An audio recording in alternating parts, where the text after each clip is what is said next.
The latest Toy Story movie has dropped in theaters, and after 30 years, 5 main films, and 1 spin-off, it's time to rank all Toy Story films from the worst to the best.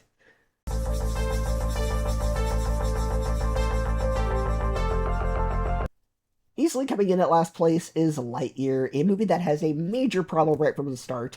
The basic setup doesn't make any sense. The movie starts with a text card explaining that this is the actual movie that Andy saw in theaters back in 1995, which made him fall in love with the character and want the Buzz Lightyear toy. That sounds like a fun meta idea for a spin-off, except you realize that the opening credits also say Walt Disney Pictures presents a Pixar film. So does that mean that Disney and Pixar actually exist in the Toy Story universe? And you can say that's 1995 because of that line in Toy Story 2 where the Barbie tour guide says, the Buzz Lightyear aisle. Back in 1995, the short-sighted retailers did not order enough to meet demand. And yeah, that's an in-universe reference to like a real joke that the Buzz Lightyear toy was so popular that that's what happened to the real stores, like in real life, they didn't order enough toys. But we're going with the idea that this is a real movie that made him want the toy. And it doesn't make any sense because the movie is a serious, gritty, dark sci-fi story. There's no way that this movie that's so brooding and slow was Andy's favorite movie in '95. It completely lacks the colorful, cheesy Saturday morning cartoon vibes that the Buzz toy clearly has in the original films, because the Buzz we know is loud and overly dramatic, and the Buzz in this movie is quiet, sad, and depressed by his failures. Now, it does kind of have an interesting sci-fi plot where Buzz repeatedly flies into space to test hyperspace fuel, and every time he flies for a few minutes, decides to pass by his friends on the planet below, he watches his best friend age and pass away while he stays young. That is a really cool, emotionally heavy sci-fi concept, but it seems like it's going a little too much for Chris Nolan's Interstellar. And because it's trapped inside a toy franchise spin-off, it makes the movie very weird and uneven, and again, kids are going to find it boring, and adults are going to find it confusing. The side characters also don't leave much of an impression. The only standout character is Socks, the robotic therapy cat. He steals every scene he's in with his funny robotic movements and practical gadgets, providing almost all the movie's humor. Lightyear looks great visually with the spaceships and the lighting, but it feels like an overthought rough draft of a sci-fi idea that got dragged down by corporate branding. And there's a huge gap between Lightyear and the next 5 on this list. That one I don't like. These I all give solid B's or A's. And number 5 is Toy Story 5, a movie that I gave a B. Overall, I lean very positive on it, but I don't think it reaches the emotional highs of the original 3 movies, or even to some degree the 4th one. However, I think the sequel was worth making, because Jessie is essentially the main character this time around. Her story focuses on finally confronting and fixing the abandonment issues she's had ever since we met her in Toy Story 2. That is a huge character arc that has been unresolved for decades, so giving her that closure feels earned. At the same time, I didn't leave the theater with that same profound feeling I had after the first 3 films. Those original movies all felt like they had something universally meaningful to say about childhood, growing up, and moving on. This movie tries to hit those themes, but doesn't explore them quite as deeply. The film was directed by Andrew Stanton, who also made Finding Nemo, and you can feel his influence here, because much like Finding Nemo, this movie is really aimed at the parents, or in this case toys, learning that eventually the kids grow up, become independent, and don't need you in the same way anymore. It's a sweet message, but the Toy Story franchise has already explored that exact idea. Toy Story 2 dealt with accepting change, and Toy Story 3 was completely about letting go, so to some degree it does feel a little bit repetitive. One thing I was worried about going into it was that it was just going to rehash that Toy Story Christmas special, the Toy Story that I forgot. Because the basic message of that special was that kids spend too much time playing video games instead of using their imagination with real toys. This movie touches on that same modern dilemma. Kids are distracted by screens and digital games. But thankfully, the script doesn't just copy that special. Instead, it tends to take a more interesting angle, exploring how classic toys can adapt and fit into a high-tech world, rather than just saying, oh, technology is bad. One thing I absolutely loved was the animation direction. The filmmakers came up with a creative way to show how different children imagine their adventures. When Bonnie is playing, the background shifts into a soft, watercolor-inspired style that reflects her gentle imagination. When a different kid plays with their toys, their adventure is drawn in a totally different style. It's a beautiful visual reminder that imagination hasn't died, it just looks different depending on the kid. That creativity gives the movie something Pixar has been missing for a few years: real heart. Since about 2021, Pixar movies have felt very safe. I didn't feel much after watching Luca, Lightyear, Turning Red, or Elemental. They were fine, but they didn't exactly stay with me.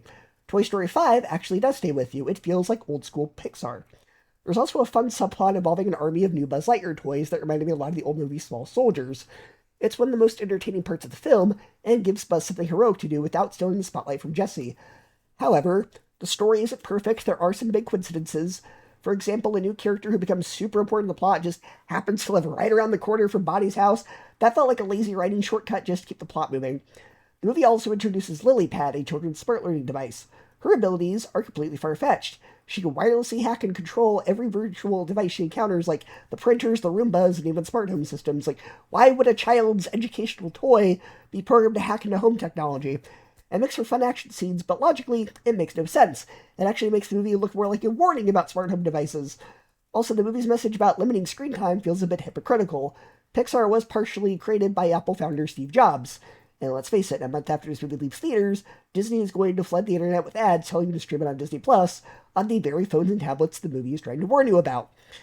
Longtime fans will appreciate that the filmmakers listened to the complaints about Lightyear. One of the biggest issues was that the movie was this weird version of Emperor Zurg. No, without spoiling anything, Toy Story 5 fixes that and brings back the classic traditional version of the character, which felt like an apology to the fans.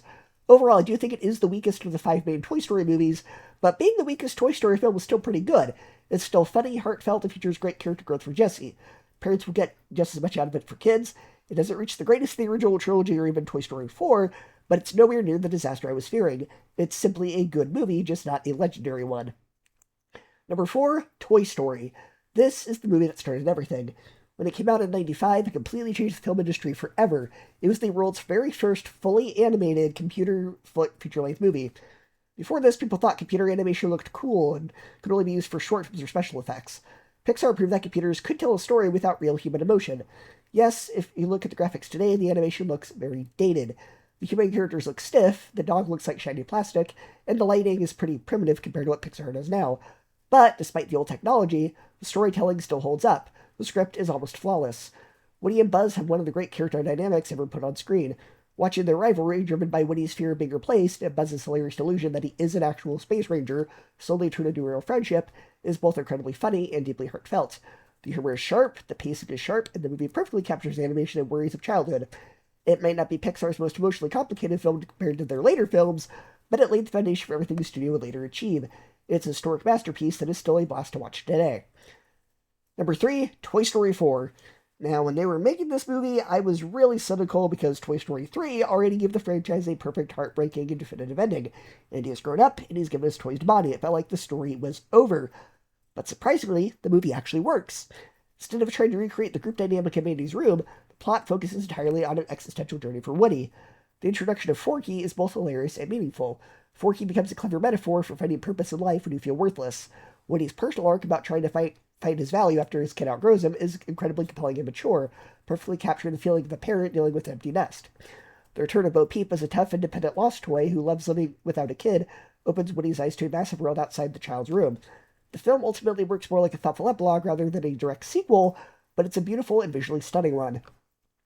Number 2, Toy Story 2. This is one of the rare sequels that many people may argue is actually better than the original.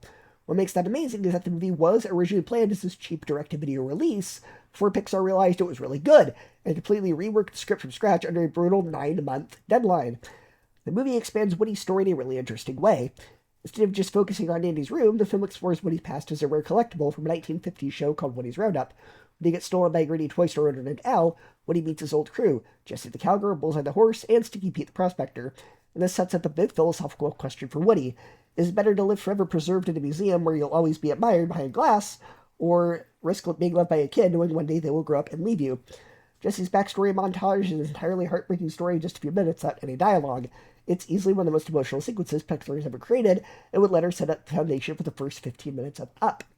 It's a brutal reminder of something that all toys eventually face, the certainty of being forgotten and outgrown.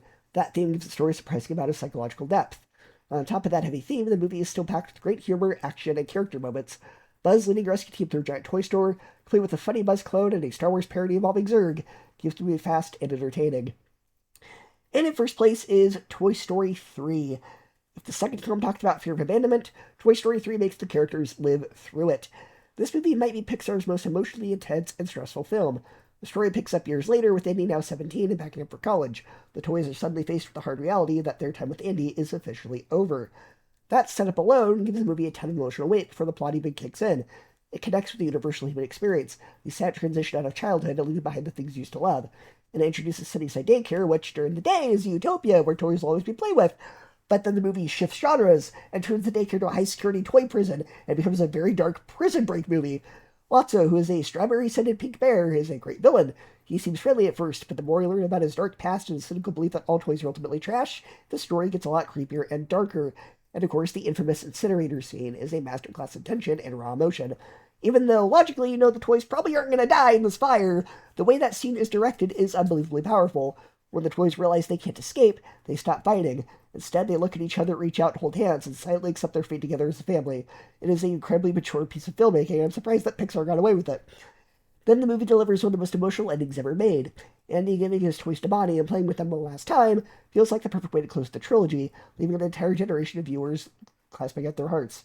So I don't think that Toy Story 4 and 5 were necessary, but they were still pretty good.